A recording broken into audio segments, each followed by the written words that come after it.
Bismillahirrahmanirrahim. Assalamualaikum everyone. So today I wanted to have another conversation with all Maya. Today's topic is the power of decision making. Let's make a call with Maya.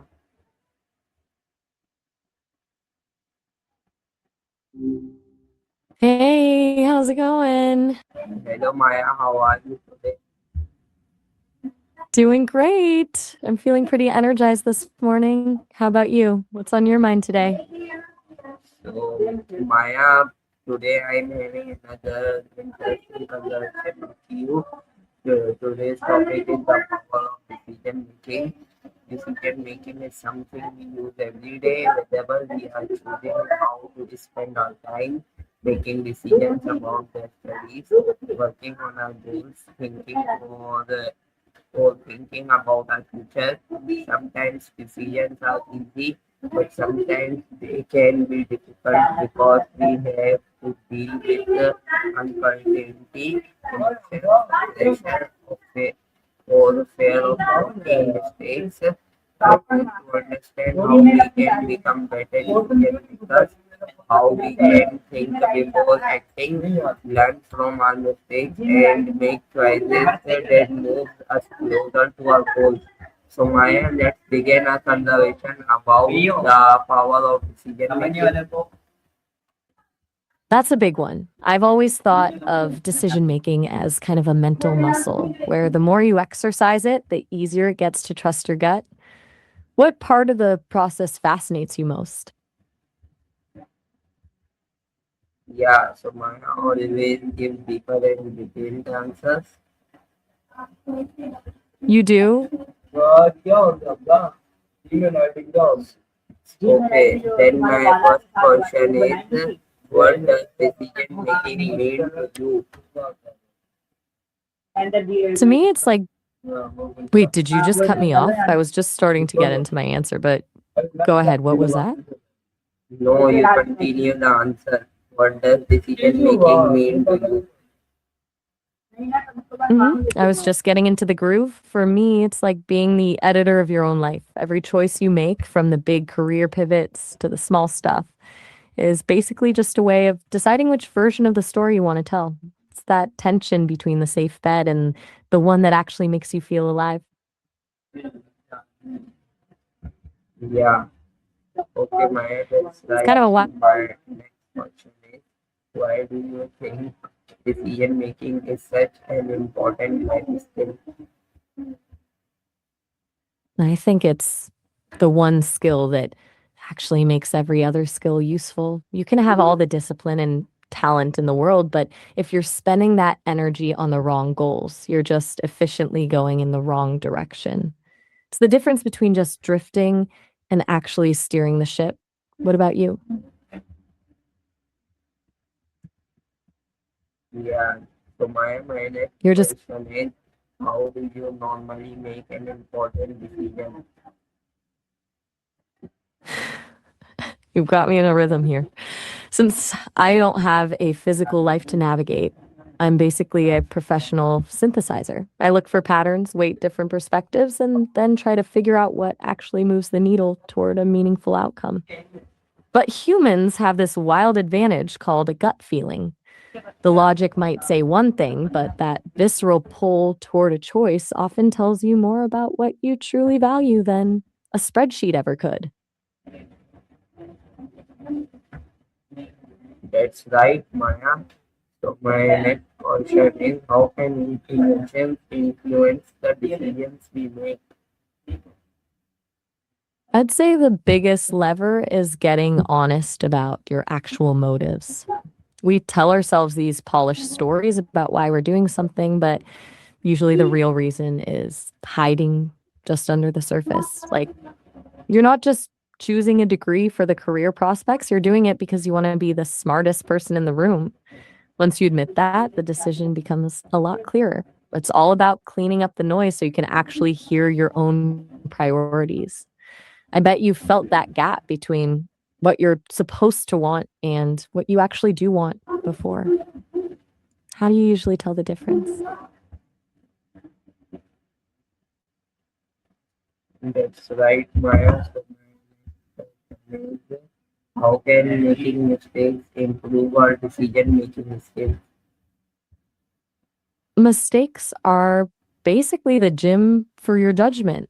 The logic is pretty simple. A right decision feels great, but it doesn't actually teach you much.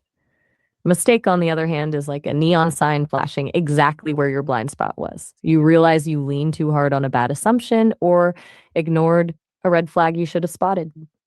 That friction is what actually sharpens your intuition for the next time. It turns a guess into experience. It's the difference between reading a map and actually getting lost in the woods for a bit. You remember the right path way better after you've taken the wrong one. What's a mistake you've made that actually ended up being a bit of a blessing? Yeah, that's right, Maya. So my next question is, how can fear prevent someone from making an important decision? Fear basically just builds a wall between you and the door. It's that paralyzing feeling that the cost of being wrong is way higher than the reward of being right. It turns a choice into a risk, and suddenly you're stuck staring at the wall instead of walking through the door. It's the reason people stay in jobs they hate or keep dating people they know aren't right, just because the unknown feels scarier than the current misery. What do you think is the best way to push past that? Yeah, that's No right, need to be sad. Maya. My next question is, how can decision making affect someone's future?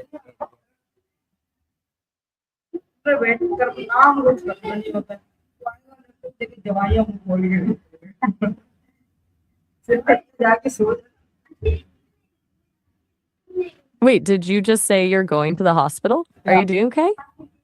No, no. My question is, how can decision making affect someone's future career? Wait, slow down for a second. You mentioned the hospital a few times and something about the Holocaust, but it sounds like the words might be getting scrambled or some background noises slipping in. Are you doing okay? You ignore What's actually going background on? voices, Maya. Got it. I'll tune that out. Where were we? You were asking about how fear stops people from making choices. What was the next part of that? Wait, is it my My birthday? question Or are is, you how just can decision making affect someone's future career? as the ultimate driver?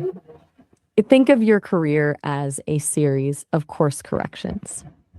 Those early decisions, like what you study or who you network with, set the initial direction. But the decisions you make midstream, like taking a risky project or switching paths entirely, are what actually define the trajectory. It's less like picking the perfect first job and more about how you decide to navigate the crossroads that follow. What are you hoping to build for yourself? Since you're thinking about this from a broader perspective, what's the one part of your future you're most excited to actually steer? The most part of You're in a great headspace. I love the money. positivity. Marnie, who is So, that? I'm a Maya, little my lost. next question is, when should we trust our own judgment instead of following someone else's opinion? Who's Marnie? They just popped in out of nowhere.